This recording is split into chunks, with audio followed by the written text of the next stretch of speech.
Hi hello നമസ്കാരം, welcome back everybody. This is Sreenath Nandipuram. മഴയുടെ sound ഉണ്ടാവും, മഴ പെയ്യുന്നുണ്ട്. ഇന്ന് സ്റ്റുഡിയോ സെറ്റപ്പ് ഇല്ല, ഒരു സ്വസ്ഥമായിട്ടിരുന്ന് ചെയ്യാൻ വേണ്ട ഒരു അവസ്ഥയല്ല. എന്നാൽ പോലും ഗഗനചാരി എന്ന് പറഞ്ഞ സിനിമ ഞാൻ കണ്ടു.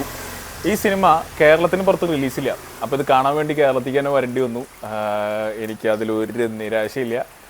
ഗംഭീര പടം. മലയാളത്തിൽ ഇങ്ങനൊരു സിനിമ ഇറങ്ങിയിട്ടില്ല. വെറും വാക്ക് പറയല്ല, മലയാളത്തിൽ ഇങ്ങനൊരു സിനിമ ഇറങ്ങിയിട്ടില്ല. കാരണം ഇതൊരു സയൻസ് ഫിക്ഷൻ മോക്യുമെൻ്ററിയാണ്, സൈഫൈ മോക്യുമെൻ്ററി. അതായത് സയൻസ് ഫിക്ഷനാണ്, ഒരു പോസ്റ്റ് അപ്പോക്കാലിപ്റ്റിക് കേരളത്തിലാണ് ഈ കഥ നടക്കുന്നത്. 2043 കഥ നടക്കുന്നത്. അപ്പോൾ സയൻസ് ഫിക്ഷനാണ്, അതുപോലെ തന്നെ മോക്യുമെൻ്ററിയാണ്. മോക്യുമെൻ്ററി എന്ന് പറഞ്ഞു കഴിഞ്ഞാൽ ഡോക്യുമെൻ്ററി ആണ്, പക്ഷേ ആക്ഷേപഹാസ്യത്തോടു കൂടി പറയുകയാണ്. അപ്പോൾ ചിലപ്പോൾ പറയുന്ന കാര്യങ്ങളൊന്നും ഫാക്റ്റ് ആവില്ല, നർമ്മമായിരിക്കും ഉദ്ദേശിച്ചിട്ടുണ്ടാവുക. ആൻഡ് മലയാളത്തിൽ ഇങ്ങനെ ചെറിയൊരു സെറ്റപ്പിൽ ഇത്രയും ഭംഗിയിൽ ആ ജോണർ പുൾ ഓഫ് ചെയ്ത സംവിധായകൻ അരുൺ ചന്തുവിന് വലിയൊരു സല്യൂട്ട്. ഇതിന് ഒരുപാട് കാര്യങ്ങൾ പറയാനുണ്ട്.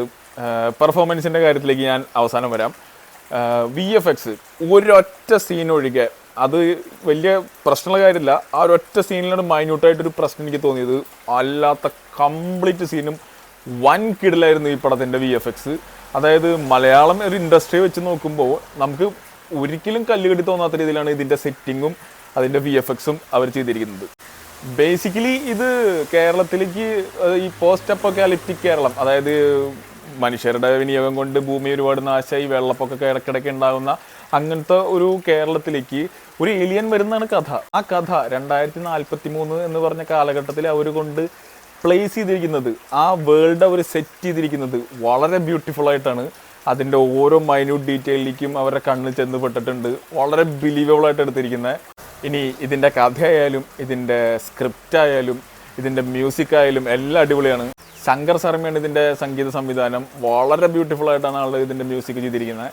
ഈ സിനിമയിലത്തെ പ്രധാനപ്പെട്ട കഥാപാത്രങ്ങൾ KB ഗണേഷ് കുമാർ, അതുപോലെ ഗോകുൽ സുരേഷ്, അനാർക്കലി മരക്കാർ, അജു വർഗീസ്. ഇവരാണ് മെയിൻ ആയിട്ടുള്ള 4 കഥാപാത്രങ്ങൾ. ഗണേഷ് കുമാർ ഒരു കിടലൻ നടനാണെന്ന് നമുക്കറിയാം, പക്ഷെ മൂപ്പര് ആളുടെ കരിയറിൽ ഇങ്ങനെ റോൾ ചെയ്തിട്ടില്ല.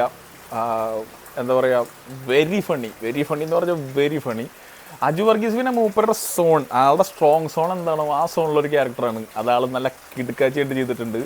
ഇതിൽ ഏലിയനായിട്ട് വരുന്ന റോളാണ് അനാർക്കലി മരക്കാരുടെ. മൂപ്പത്തെ ഒരു സൂപ്പറായിട്ടാണ് ചെയ്തിട്ടുണ്ട്. നല്ല ആളുടെ ടോക്കിംഗ് കൊണ്ടല്ല ആളുടെ അഭിനയം, ആളുടെ ബോഡിയാണ് ഇതിൻ്റെ ആളുടെ ടൂള്. അത് വളരെ ഭംഗിയായിട്ടാണ് ചെയ്തിട്ടുണ്ട്. പക്ഷേ ഇതിൽ എടുത്തു പറയേണ്ട ഒരു പെർഫോമൻസ് ഉണ്ട്. ഒന്ന് അങ്ങോട്ടോ ഇങ്ങോട്ടോ പോയാൽ വൻ ക്രിഞ്ചായി പോകേണ്ടിരുന്ന വളരെ ക്യൂട്ട് ആയിട്ടുള്ള ഒരു പെർഫോമൻസ്. എന്നാൽ പടത്തിൻ്റെ സോളായിട്ടുള്ളൊരു പെർഫോമൻസാണ് ഗോകുൽ സുരേഷിൻ്റെ, സുരേഷ് ഗോപിയുടെ മകൻ്റെ. കിടിലായിരുന്നു. Throughout the movie പൊള്ളിയായിരുന്നു.